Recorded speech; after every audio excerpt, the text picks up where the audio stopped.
Então, vamos seguir. A gente, na verdade, na aula passada tinha feito um pouquinho da introdução, né, dos conceitos principais da Gadá. A gente falou, né, dos 15 passos, que são como se fossem 15 degraus para chegar até o Kodesh, o lugar mais sagrado.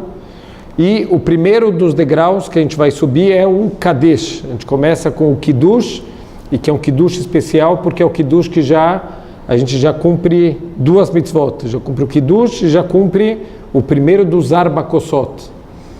Então eu não lembro se a gente comentou na aula passada, mas vale a pena só lembrar de novo que os Arba Kosot, eles são para lembrar, são 4 linguagens da Torá que tem a redenção, e tem uma quinta linguagem que seria uma dúvida, verreveise, que por isso é o quinto copo. O copo dele é o Anavi, que a gente espera que o Eliel vai vir para responder para a gente, se Deus quiser, com toda a sabedoria de Torá e não como um profeta. Ele vai tirar todas as dúvidas que a gente tem sobre os 4 copos, se são 4, se são 5. Depois disso tem Urhatz, a gente vai lavar a mão com Netratadaim, sem fazer brahá. E tudo isso por quê? Para chegar no terceiro passo, que é o Karpas, como a gente vai mergulhar na água. Toda vez que a gente come alguma coisa que está molhado, então isso tem transmissão de tumá, e mesmo que a gente vai comer com garfo, o garfo é considerado uma extensão da nossa mão, então também tem o mesmo problema de tumá. Se a gente vai pegar alguma coisa molhada, que o Karpas a gente vai molhar na água salgada, então a gente tem que fazer o Netratadaim sem fazer brahá. Karpas, então tem vários costumes do que é o Karpas. A gente faz batata, cebola com salsão, tem vários costumes diferentes, mas o Karpas é para a gente lembrar todo o sofrimento, né? A gente mergulha na água salgada para lembrar as lágrimas do povo judeu durante todo o tempo da escravidão, e a palavra Karpas, se a gente escrever ao contrário, forma Samer Parer. Samer é de 60, Shishim Ribó são os 60 10 mil, seriam 600 mil, então são 600 mil homens que tinham uma avodá Parer. Parer é a linguagem da Torá para o trabalho pesado que os judeus tinham que fazer, e a gente vai ver, não é só o trabalho, né? A gente sabe do trabalho de carregar as pedras, que Moshe Rabbeinu pessoalmente ia ajudar, ia dar o ombro dele, oferecia o ombro dele para carregar junto com o resto do povo, mas parte do trabalho era para humilhar e quebrar também psicologicamente e espiritualmente o povo judeu. Então davam para os homens trabalho de mulher, para as mulheres trabalho dos homens, como uma forma de destruir também psicologicamente o povo judeu. Depois vem o Yahatz, a gente vai quebrar a matzá do meio, a parte maior ela vai ficar para o Afikoman, e a parte menor fica junto com as 3 matzot que ficam o tempo inteiro na mesa. E aí vem a parte principal do Seder. Eu até perguntei para pessoas que estão começando agora a cumprir, perguntei quanto vocês acham que é o tempo mais ou menos de um Seder completo. A pessoa falou, meia hora, 40 minutos. Eu falei, olha, isso é só para começar o Seder, meia hora, 40 minutos. Não, exatamente, depende do quanto as pessoas vão, mais é mitzvah, quanto mais a gente se alongar, em especial na parte do Magid, então é Areis de Meshubach, é um louvor, é uma coisa muito bonita. A gente está nessa noite louvando e recontando todos os milagres da saída do Egito. Então tem Sidarim que vão até 1, 2, 3 da manhã, e a gente vai ver o caso da Gemara, até que horas que os Chachamim do Talmud, eles faziam o Seder de Pesach deles. Viravam à noite, né? E é parte do Magid, quer dizer, a gente conta no Magid o que era um Seder na época dos grandes Chachamim. Então a gente começa o Magid Al-Ahmania. Então, primeira pergunta, né? A gente começa o nosso Magid em aramaico. Então os nossos sábios explicam por que em aramaico, para os anjos não entenderem, como uma noite de louvores para Hashem, para os anjos não começarem lá no Shamaim a lecatreg, a falar, olha, mas esse povo, hoje eles estão fazendo coisa bonita, mas o ano inteiro eles não se comportam assim. Para eles não perceberem, a gente começa em aramaico, Mas a grande pergunta é, se é para não chamar a atenção dos anjos, por que o Magid inteiro não é feito em aramaico? Então falou que não tem problema, a hora que você começou a mitzvah já te protege. O negócio é começar a mitzvah. A hora que já começou, então os anjos já não podem mais atrapalhar a gente. Um detalhe interessante, né? Alachmaniá, esse é o pão da pobreza.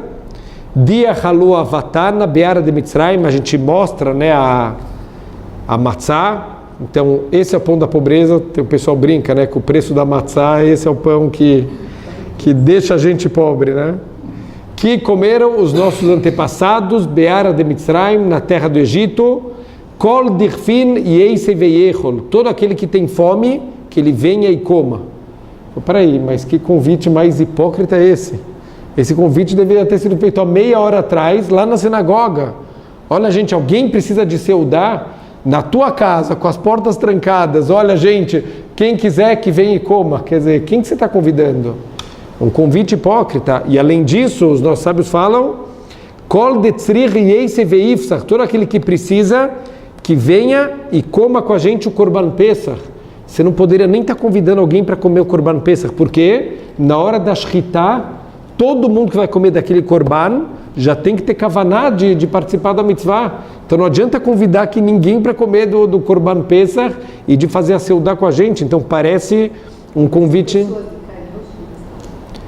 A priori sim, né? Que a gente está anunciando todo mundo que tiver fome que venha e coma. Então estamos convidando todo mundo, todos aqueles que realmente têm fome. Então, óbvio, talvez tenha até significados mais profundos, né, do que a gente está convidando, mas vi duas explicações muito bonitas. Primeiro, que tem uma mitzvah muito importante, chamada Kimcha de Pischa, que é a mitzvah de antes de Pesach, a gente se preocupar com todos os Yehudim, se todo Yehudi ele tem condições de fazer uma seudá de Pesach completa. Se ele vai ter matzá, se ele vai ter vinho, se ele vai poder fazer tudo que ele precisa. Então tem a famosa história do Beis Halevi, que um pobre chega na casa dele, Erev Pesach, e todo mundo está Erev Pesach, é o pior dia para você chegar na casa de alguém, está todo mundo na corrida, mas esse homem chega na casa do Beis Halevi e fala, Rav, eu tenho uma pergunta de Alahá, eu posso perguntar sobre o Seder? Ele falou, claro. Ele falou, Rav, eu não tenho dinheiro para comprar vinho, eu posso cumprir os 4 copos com leite?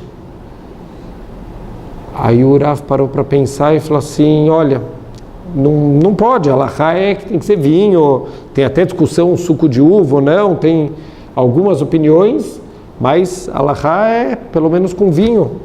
Então ele falou, peraí que eu vou pegar dinheiro para te dar para você comprar o vinho. E aí a esposa do Beis Halevi viu que ele pegou uma quantia de dinheiro que dava e sobrava para comprar vinho e mais algumas coisas. Então a esposa perguntou, a hora que o pobre foi embora, falou, por que você deu tanto dinheiro para ele? Ele falou, você não escutou a pergunta dele? Eu falei, não, eu escutei a pergunta. Ele quer saber se pode fazer com leite, não com vinho. Ele falou, você não entendeu a pergunta dele? Ele falou, não, entendi, ele queria saber e coloca a volta que você deu para ele o dinheiro do vinho, mas por que você deu tanto? Ele falou, você não entendeu a pergunta dele até agora. Eu falei, 2 copos que a gente toma são depois da seudá. Se ele quer cumprir com leite, significa que ele não tem dinheiro para carne. Ele não tem carne também em casa se ele quer cumprir com leite. Você não entendeu a pergunta dele. Então, o que eu dei é para ele comprar não só o vinho e também poder ter carne para a seudá dele. Então, quanto a gente tem que ter essa sensibilidade, né, com todas as pessoas. Então, essa mitzvah de Kimcha de Pischa, a gente tentar se importar antes de Pesach, que cada Yehudi possa fazer o Seder de Pesach. Então, na verdade, quando a gente chega no Seder, esse convite já não é mais um convite, mas é uma declaração que a gente participou de todos aqueles que tinham fome, que venham e comam, como se a gente tivesse dado para todos os Yehudim que precisavam as condições para ele poder fazer o Seder de Pesach. O Talmud, ele traz um outro detalhe, que o Rav Yochanan Zweig, ele explica que, na verdade, está escrito uma regra, uma alahá de derech eretz, de bons modos. É proibido uma pessoa que está convidada numa casa convidar outra pessoa. Então, você chega numa casa, Você não pode, se você está indo comer na casa como convidado, você não pode ir carregando alguém junto para também comer da seudá. Por quê? Porque o dono da casa não está esperando. Quer dizer, falta de derech eretz, se você convidar alguém que o dono da casa não está esperando. O Talmud traz uma exceção. Se é uma pessoa importante, uma pessoa, alguém que é hashuv, ou um grande rav, ou alguém importante dentro da Keilah, então essa pessoa, por ser importante, ele pode convidar mesmo que o dono da casa não convidou. Assim, então, o que acontece? Olha que impressionante que falou o Rav Yohanan Zweig. O Seder de Pesach é o dia de todo mundo tem que se sentir livre.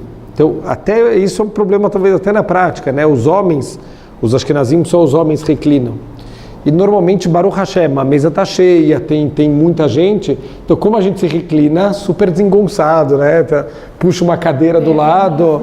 Exatamente, mas quer dizer, a ideia justamente qual deveria ser da gente se reclinar de uma maneira de liberdade, de uma maneira gostosa, não de uma maneira que está todo mundo apertado. Então tem que às vezes quebrar um pouco a cabeça de como fazer para as pessoas reclinarem de uma maneira que seja realmente para demonstrar que somos livres e não que seja mais difícil a gente tomar reclinado do que não reclinado. Então por isso, tem que pensar, deixar alguma coisa do lado, algum outro móvel que a pessoa possa se apoiar, para tentar fazer isso da melhor maneira possível. Mas olha o que o Rav Yohanan Zweig fala. Então, que como a ideia da noite é a gente se sentir livre, então mesmo as pessoas da mesa também, mesmo que alguém é convidado na casa de alguém, ele também tem que se sentir livre. Só que a gente nunca se sente em casa quando a gente está na casa dos outros. Então, a gente começa o Seder fazendo o quê? Dando permissão para todo mundo trazer convidados. Então, todo mundo pronuncia no Seder, todo aquele que quiser que venha e coma. Peraí, mas você é convidado? Então, a gente está demonstrando no começo do Seder que todo mundo, para mim, é como se fosse um convidado Hashuv e que pode convidar quem vocês quiserem. Então, é também uma maneira da gente mostrar o quanto a gente realmente se importa. Como tem uma famosa história do Rabbi Akiva Eiger, que ele falou que ele guardava para Pesach as melhores louças e talheres, as melhores toalhas de linho branco, era tudo para o Seder de Pesach. Só que aí falou que teve um ano que ele estava com muitos convidados em casa e um dos convidados bateu no copo e derramou o vinho inteiro daquela toalha branquinha, toalha... O que o Rav Akiva Eiger fez? Chutou o pé da mesa e virou todos os copos. Mas foi numa coisa tão rápida que ninguém percebeu. E aí ele levantou e pediu perdão, falou, ai gente, desculpa, eu tinha que ter consertado o pé dessa mesa, e encheu de novo os copos para todo mundo. E tudo isso para quê? Para não envergonhar a pessoa. Olha que ele se envergonhou, ele pediu desculpa por não ter consertado a mesa, tudo isso para livrar aquela pessoa da vergonha. Então, a gente começa, né, falando sobre essa necessidade de deixar todo mundo se sentir à vontade.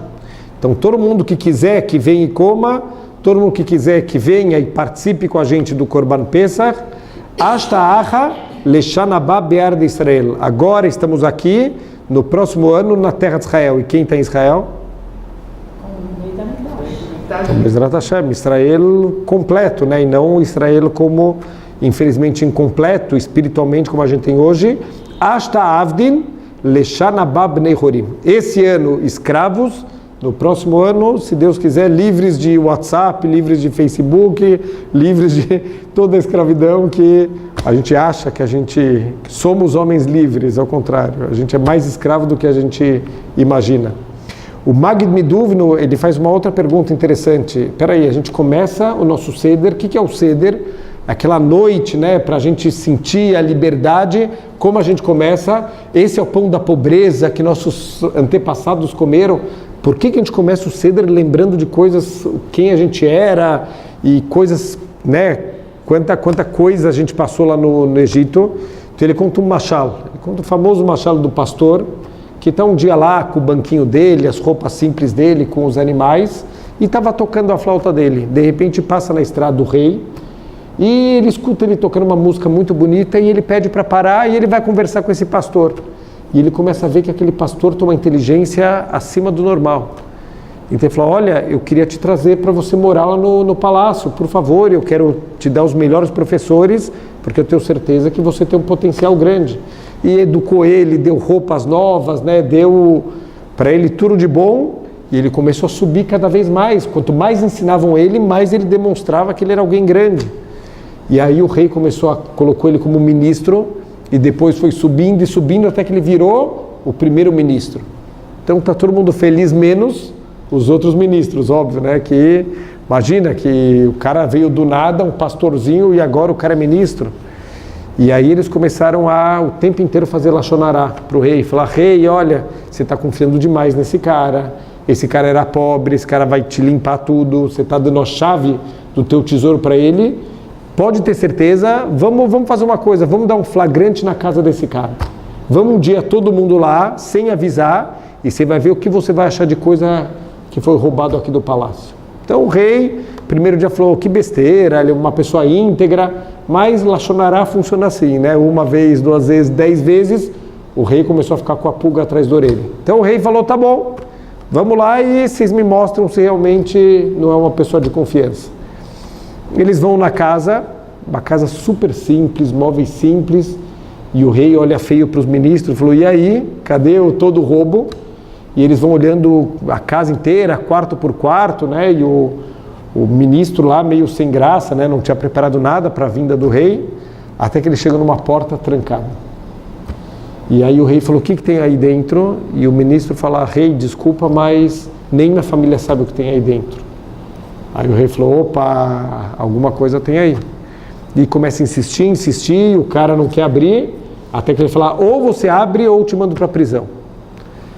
Aí o cara viu que não ia ter jeito, né? Abriu lá, o que tem lá dentro? O banquinho, as roupas de pastor e a flauta dele. Ele falou: o que é isso? Ele falou: rei, eu vou confessar, eu não contei isso nem para minha família, mas eu tenho uma dívida de gratidão com o rei gigantesca. Eu era um nada, era um pastor, e o rei me encontrou no meio da rua e me deu roupas, e me deu sabedoria, me deu dinheiro, me deu tudo.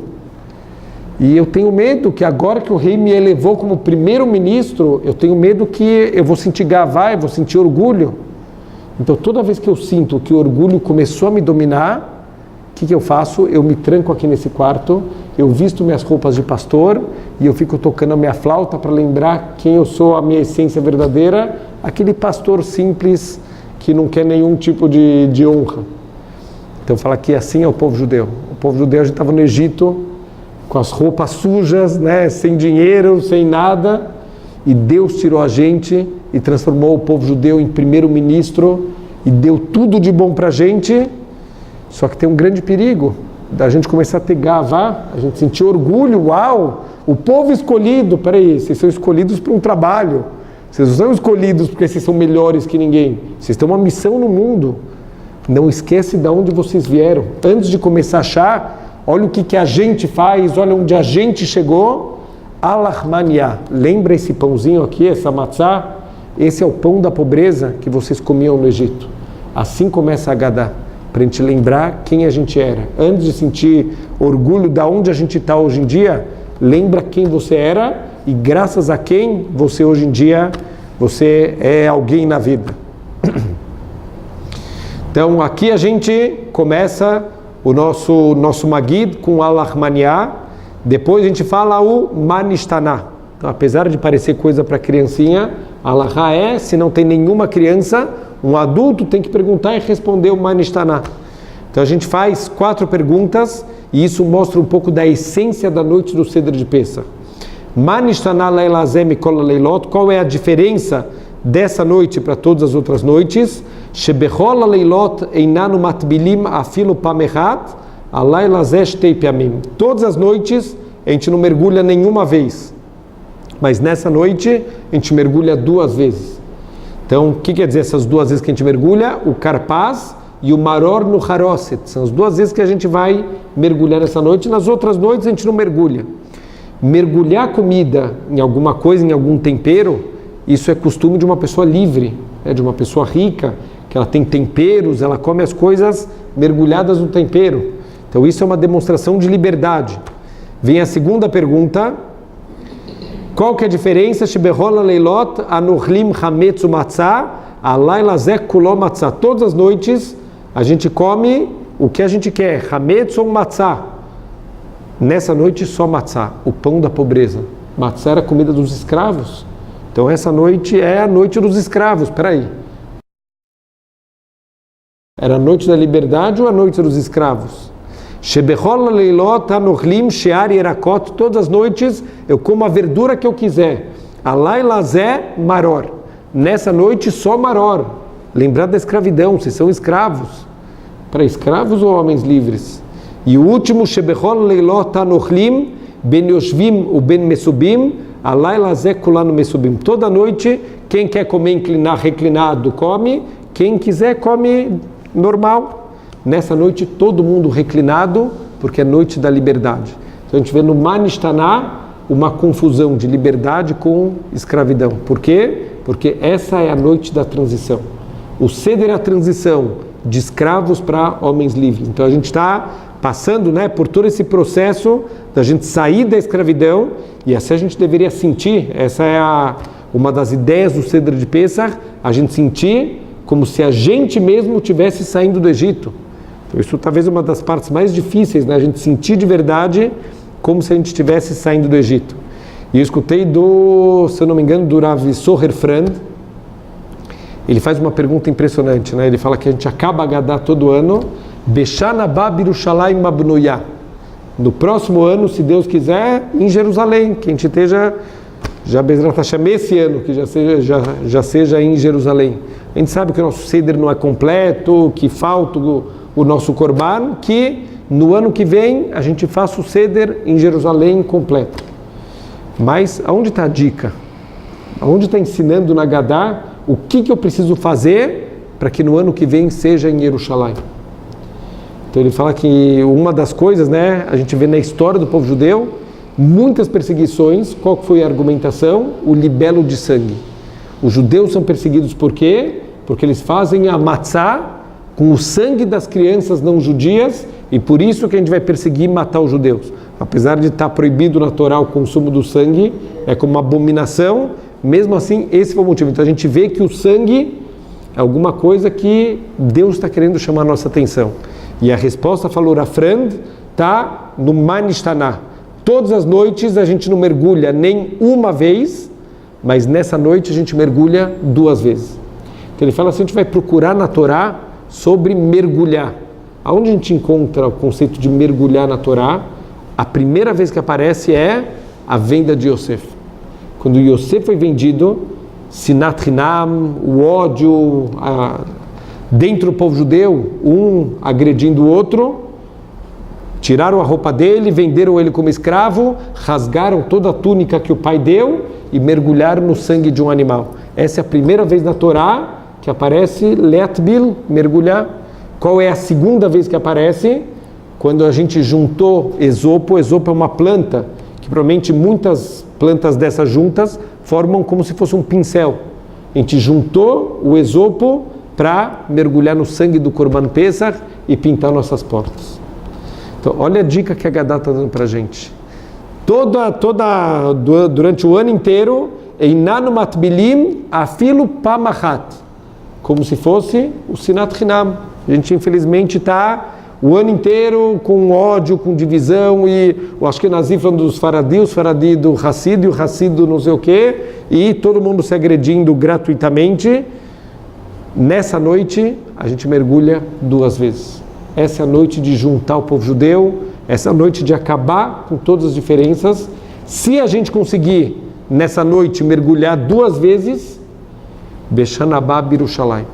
Mas se infelizmente a gente não conseguir, sempre o dia da semana que cai o Seder de Pesach, o que cai no mesmo dia da semana? Tisha B'Av. Sempre. Porque é um lembrete. Vocês não consertaram o ódio gratuito, vocês vão chorar de novo em Tisha B'Av. Tem que mergulhar as 2 vezes, que representa a união do povo judeu, o povo inteiro voltar a estar unido sem diferenças. Ou pelo menos, não importa a diferença, que a gente consiga respeitar as diferenças e respeitar os caminhos que cada grupo ele segue para atingir a Avodat Hashem. Esses 2 períodos têm a ver o primeiro com o Yosef e o segundo? E o segundo seria o concerto, que é a união para pintar a porta e para para fazer a vontade de Hashem. Então, a única maneira da gente realmente trazer o Mashiach é quando o povo inteiro está junto para fazer a Avodat Hashem. E junto, não precisa ser todo mundo fazendo a mesma coisa, mas respeitando cada um, fazendo a sua parte. Então, o Hafetz Haim, ele falava isso, que o exército, por que ele é dividido em várias frentes? Então, tem infantaria, tem aeronáutica, tem várias frentes de batalha, porque para cada um consegue atacar de uma maneira diferente. Então, para cada batalha, a gente vai usar uma coisa diferente. Ele falou, o grande problema é quando os aviões bombardeiam a infantaria e a infantaria está dando tiro na marinha. Ele falou, isso é a pior situação que tem.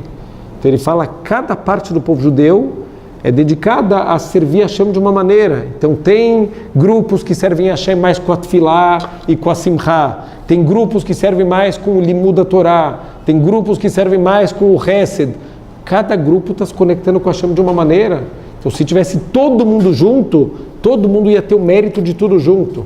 Mas quando tem divisão, infelizmente, e começa a lachonará e um falar mal do outro, isso é a garantia que, infelizmente, no mesmo dia do Seder, existe também Tisha B'Av. Aí a Haggadah começa, então o Talmud fala que a Haggadah é construída de uma maneira que a gente começa no Gnai, a gente começa do lado negativo da coisa e a gente vai caminhando para o lado positivo, para o Shevach, para os louvores do povo judeu, isso tanto fisicamente quanto espiritualmente. Então aqui começa o Gnai físico, né, a parte negativa física do povo judeu, e a gente começa com Avadim Ainu, que na verdade é a resposta do Manishtaná. A gente perguntou Manishtaná, qual é a diferença dessa noite? E o Avadim Ainu é o começo da resposta do Manishtaná. Por que essa noite ela tem que ser diferente de todas as noites? Porque é a noite da transição entre a escravidão para a liberdade do povo judeu. Então, Avadim Ainu, Leparo Bemitzrayim, Veotzienu, Hashem Elokeinu Misham Beyat Chazaká, o Vizura Netuyá. Então a gente era escravo e Deus tirou a gente com mão forte e braço estendido. Veilu lo otzia kadosh baruch hu et avoteinu mimitzrayim, arei anu baneinu vnei baneinu meshoabadim ha'ainu leparo bemitzrayim. Se Deus não tivesse tirado a gente até hoje ia estar subjugado ao Paraó Bemitzrayim. Então a gente sabe que não tem mais Paraó. Mitzrayim já há muito tempo não é um grande império. Hoje o Mitzrayim, ao contrário, é um país completamente decadente, um país pobre. Que história é essa? Se Deus não tivesse tirado a gente, até hoje, nós, nossos filhos, os filhos dos nossos filhos, a gente ia estar subjugado ao Paroi Bemitzrayim. Então quem é o Paroi? O Paroi é o Yetzer Hara. Então toda vez que tem o conceito do Paró na Torá, ele representa o Yetzer Hara. E o que Mitzrayim representa? Metzarim, os limites. Então, se a gente não tivesse sido libertado, o povo judeu teve que sair correndo do Egito. Por quê? Não é por medo dos egípcios, a gente estava no nível 49 de impureza. E mais um pouquinho, a gente nunca mais ia sair. A gente ia virar Mitzri também. A gente ia estar para sempre preso nas limitações e nunca mais ia poder sair para receber a Torá. Então Deus teve que tirar a gente imediatamente, senão até hoje a gente não ia estar fisicamente no Egito, mas a gente nunca mais ia ter saído de cabeça erguida como um povo que estava pronto para receber a Torá e as mitzvot. Viafilo kulanu hachamim, kulanu nevonim, kulanu yodim et Torá, mitzvah além do lesaper, betziat mitzrayim. Que é uma pergunta óbvia, né? Mesmo que nós sejamos hachamim e grandes entendedores, a gente tem uma mitzvah de falar sobre a saída do Egito. Por que um hacham estaria isento de falar sobre a saída do Egito? A Gemara, a Haggadah parece que está falando, olha, mesmo que a gente é hacham e tzadik, a gente também tem obrigação. Por que não teria obrigação? Por que um hacham não teria obrigação? Você já sabe toda a história, por que não vai ficar? Então essa explicação mais simples que... Óbvio, quem é Raham, que já sabe que o ano inteiro estuda, não precisa do Seder de Pesach para isso, não. Mesmo assim, tem uma mitzvah especial no Seder de recontar toda a história. Mas tem uma outra explicação bonita. Quem eram os Rahamim da época da escravidão?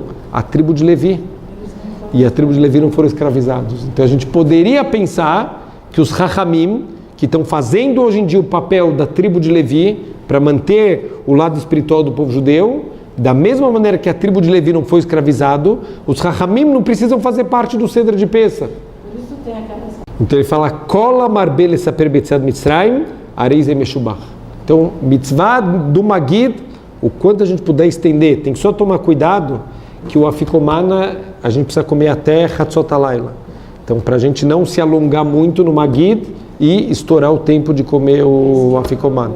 Que é que mesmo os Chachamim, né, todo mundo tem a obrigação de falar da saída do Egito, mesmo que sejam sábios, tem o Maise Berab Eliezer, Verab Yoshua, Verab Elazar Ben Azaria, Verab Akiva, Verab Tarfon, quer dizer, o top 10, os melhores da geração, estavam sentados, Ayum Mesubim, Bebnei Brak, estavam juntos, fazendo o Cedra de Pesach em Bnei Brak, Ve'ayum Mesaprim Betziad Mitzrayim, Koloto Alayla, a noite inteira, até que horas? Achebou Talmidehem, Ve'amru Lahem, Raboiseinu e Giasman Kriyat Shema Shel Shacharit. Quando eles pararam o ceder deles, quando chegou os man de Kriyat Shema de Shacharit, viraram. Então assim tem que ser Bezrat Hashem o nosso ceder, da gente passar a noite tentando contar, né, todos os detalhes, tentar trazer Hidushim. Eu tento todo ano Bezrat Hashem encontrar alguma coisa nova, né, novidades na Gadá, novidades nos pirushim, né, que tem da Gadá, para poder falar na mesa. Então eles estavam, a grande pergunta é, peraí, Bou Talmidehem, os Talmidim vieram de manhã, por que eles não passaram o Ceder de Pesach com os Rabanim? Onde os Talmidim estavam? Então daqui a gente aprende que Ceder de Pesach é com a família e não com os Rabanim. A importância do Ceder, a gente está com a família. Os Talmidim, eles estavam passando cada um com a sua família e depois eles foram lá na casa dos Rabanim, mas Ceder de Pesach tem que ser com a família. Assim, eu escutei uma vez uma história de algum gadolador que teve a oportunidade de passar o Ceder de Pesach com o Hafetz Haim. E ele foi perguntar para o Rav dele, e o Rav falou, não, o Ceder de Pesach tem que ser com a família. Ele falou, não, mas no Hafetz Haim. Ele falou, tem que ser com a família. Importante, é um dia muito importante de transmissão de pai para filho. A família tem que estar junta. Tem toda a ideia dos 4 filhos, tudo isso é para ele levasse a família junto. Para passar no Hafetz Haim também. E aí depois fala do Omar Abelazar Ben Azaria, Areia Nikeben Shivim Shanah. Então isso aconteceu no dia que o Rav Elazar Ben Azaria virou um Nassi. Só que ele virou um Nassi com 18 anos. E aí a esposa dele virou para ele e falou, mas como assim? Como que você vai ser um Nassi? Teve um problema no Beit Midrash, que o Nassi era o Rabban Gamliel, e ele castigou de uma maneira muito severa um dos Rabanim, e teve como se fosse uma rebelião. Os Rabanim do Beit Midrash quiseram depor ele do cargo de Nassi e escolheram o Rav Elazar Ben Azaria, que era descendente de pessoas muito grandes, só que ele tinha 18 anos. Então a esposa falou, mas ninguém vai te respeitar com essa cara de moleque. Então Deus fez um milagre e naquela noite ele ficou com a barba branca. Então o Rav Elazar Ben Azaria, ele falou, Areia Nikeben Shivim Shana, é como se eu tivesse 70 anos. Mas na verdade ele tinha 18 anos. E o último ponto, Baruch HaMakom Baruchu, Baruch Shenatan Torah Le'amo Israel Baruchu, Keneged Arba Banim Dibra Torah. Então a Torá falou sobre os 4 tipos de filho, Echad Chacham, Echad Rasha, Echad Tam, Vechad Sheinu Yodeh Lishol. A gente tem o Chacham, o Rasha, o Tam, que é o pessoal ignorante, e o Sheinu Yodeh Lishol, aquele que não sabe nem perguntar. Cadê o 5º filho da Gadá? Por que 4 filhos? Então tem a má notícia e a boa notícia. Então o Rav Milevski, ele fala que isso aqui, na verdade, os 4 filhos, eles representam as 4 gerações do povo judeu. E a gente vê isso se repetir na história, infelizmente. Tem uma geração de Raham, que era, por exemplo, a maioria dos bisavós. Se a gente pegar a foto dos bisavós, chapéu, barbão até aqui, eram pessoas conectadas com Torah e Mitzvot. Teve uma geração que fez a quebra. Infelizmente, apesar de ter recebido a transmissão, eles não passaram para frente isso. Veio uma terceira geração, que é Tam, é aquela geração que põe os filhos para estudar no Peretz, no Bialik, e que quer dar uma educação judaica e matricular na hebraica, tem que fazer escola de esportes, mas a essência do judaísmo não consegue mais passar, porque não conhece. E aí vem a quarta geração do Sheinu Yodi Elishon. Ele não sabe nem perguntar. Cadê o quinto filho? Tem duas opções. Infelizmente, ou o quinto filho ele nem vem mais para o Seder de Pesach, porque já está tão assimilado que ele está na balada. Para que ele vai vir para o Seder de Pesach se tem balada no mesmo dia? Mas tem uma outra opção. O quinto filho, ele pode voltar a ser o primeiro filho. O quinto filho volta a ser o Raham. Então esses são os Balei Teshuvah. São pessoas que saem de uma geração do Sheinu Yodei Lishol e eles voltam a ser o Raham. Então isso é Bezrat Hashem, a nossa contribuição para dar continuidade. Então tem um filme chamado Sunshine, O Despertar de um Século. Por um lado é um filme muito pesado, né? Um filme bonito, mas ele é um filme pesado na Hungria, que vai mostrando geração por geração o que vai acontecendo com o povo judeu. Na primeira geração, o cara de kippah preta, sentado na mesa, de barba, né? Tzitzit, peot, sentado na mesa de Shabbat. Os filhos, por trabalho, já querem mudar o sobrenome, já querem, né, fazer o que eles têm vontade. O neto já está completamente afastado, né, já quer até se converter para poder participar das Olimpíadas. O bisneto já não sabe mais nada. E no final do filme, ele quer voltar. Mostra ele querendo voltar a recuperar as raízes judaicas dele. Não, com o holocausto no meio, mostra que o holocausto passava por cima mesmo daqueles que querem negar que são judeus. Então, causa que de um Raham vem um Urashá. Então o Raham é interessante, devia ser Raham e Tipesh ou Tzadik e Irashá. Raham e Irashá não estão batendo. Eles não são o contrário. Então fala que o Urashá, ele também é Raham, mas ele usou a sabedoria dele para o mal, para abandonar a Torá. Eles sentam juntos na mesa. Então o ponto só é que muitas vezes, por que o Urashá ele não segue? Porque muitas vezes é imposto sobre o filho sem ensinar o tam da coisa, sem ensinar o gosto da Torá, das mitzvot, e por isso Rashi na Torá é impressionante. Fala que Deus virou para Moshe e fala, você vai colocar as mitzvot diante do povo judeu. Ele falou, por que colocar? Ensina as mitzvot para o povo judeu. Então Rashi fala, você vai colocar diante deles como um Shulchan Aruch.